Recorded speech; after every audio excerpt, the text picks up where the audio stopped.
ក្មេងស្រីនោះបានដាក់ដៃរបស់នាងលើដៃអ្នកភូមិមួយសន្ទុះក្រោយមកភូមិដែលរងគ្រោះដោយគ្រោះរាំងស្ងួតរយៈពេល3ឆ្នាំស្រាប់តែមានភ្លៀងធ្លាក់យ៉ាងខ្លាំងដោយឃើញកូនស្រីមានអំណាចអរូបីបែបនេះឪពុកក៏ប្រញាប់ប្រញាល់សុំឲ្យក្មេងស្រីជួយគាត់ឲ្យទទួលបានប្រាក់1លានដោយការរំពឹងទុកឪពុកពិតជាទទួលបានប្រាក់1លានយ៉នមែនប៉ុន្តែគាត់មិនដឹងទេថាតម្លៃសម្រាប់ការទទួលបានប្រាក់1លានយ៉នគឺត្រូវបាត់បង់ជើងមួយការពិតក្មេងស្រីនេះត្រូវបានព្រះជ្រើសរើសជាមាតាដ៏វិសុទ្ធប៉ុន្តែនាងមិននឹកស្មានដល់សោះថានៅពេលដែលនាងក្លាយជាមាតាដ៏វិសុទ្ធជីវិតរបស់នាងនឹងធ្លាក់ចូលទៅក្នុងភាពងឹតព្រោះព្រះបានប្រាប់អ្នកគ្រប់គ្នាថាមាតាដ៏វិសុទ្ធដែលទ្រង់ជ្រើសរើសនឹងទទួលបានសមត្ថភាពក្នុងការផ្ដល់សេចក្តីប្រាថ្នាអ្នកណាដែលបួងសួងសុំសេចក្តីប្រាថ្នាពីនាងអាចនឹងសម្រេចបានប៉ុន្តែមនុស្សម្នាក់អាចសុំបានតែមួយប៉ុណ្ណោះ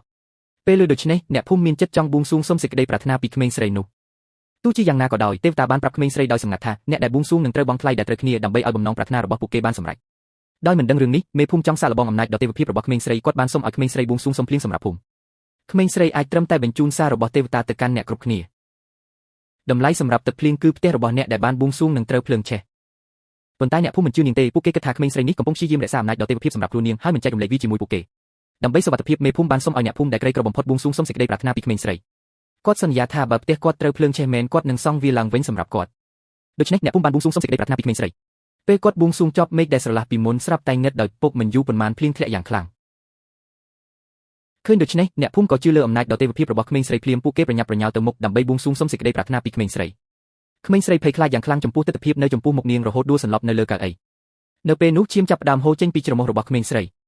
ទេវតាស្រាប់តែប្រាប់នាងថារាល់បំណងប្រាថ្នាដែលនាងបានផ្ដល់ឲ្យនាងនឹងទទួលរងនៅជោគវាសនាដូចគ្នាប្រសិនបើផ្ដល់សេចក្តីប្រាថ្នាច្រើនពេកនាងនឹងស្លាប់ក្នុងពេលឆាប់បន្ទាប់ពីបានឮដូច្នេះក្មេងស្រីបានអង្វរអ្នកគ្រប់គ្នាកុំឲ្យបួងសួងសុំសេចក្តីប្រាថ្នាទៀតនាងក៏បានប្រាប់ពួកគេអំពីផលវិបាកនៃការបួងសួងសុំសេចក្តីប្រាថ្នាផងដែរទោះជាយ៉ាងណាក៏ដោយអ្នកភូមិមិនខ្វល់ទេពួកគេប្រញាប់ប្រញាល់ទៅមុខហើយសុំឲ្យក្មេងស្រីផ្ដល់ឲ្យពួកគេនៅបំណងប្រាថ្នាគ្រប់ប្រភេទពេលនោះភ្លៀងធ្លាក់ខ្លាំងក៏ឈប់ភ្លាម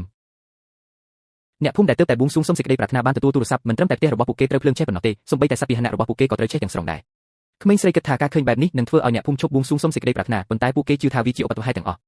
ក្មេងស្រីមិននឹកស្មានថាសោកនាដកម្មបែបនេះនៅចំពោះមុខពួកគេសោះប៉ុន្តែពួកគេបដិសេធមិនជឿវាពួកគេប្រញាប់ប្រញាល់ទៅមុខដើម្បីបួងសួងសុំសេចក្តីប្រាថ្នាពីក្មេងស្រីសំណាងល្អមេភូមិបានធ្វើអន្តរាគមន៍ទាន់ពេលគាត់ស្នើឲ្យក្មេងស្រីសម្រាប់មួយរយៈ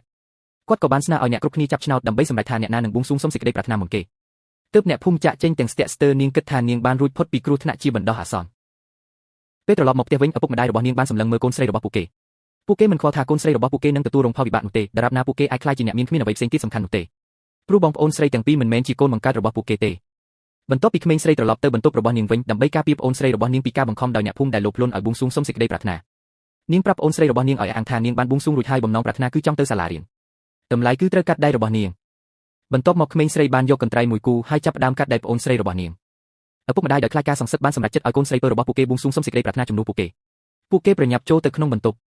ពួកគេពន្យល់ថាម្ដាយរបស់ពួកគេបានរងផលវិបាកពីការសម្រាលកូនឥឡូវនេះនាងមានជំងឺមហារីកពួកគេត្រូវការប្រាក់សម្រាប់ការព្យាបាលពួកគេសុំឲ្យប្អូនស្រីបួងសួងសុំប្រាក់ក្មេងស្រីក៏ខាត់នាងភ្លាម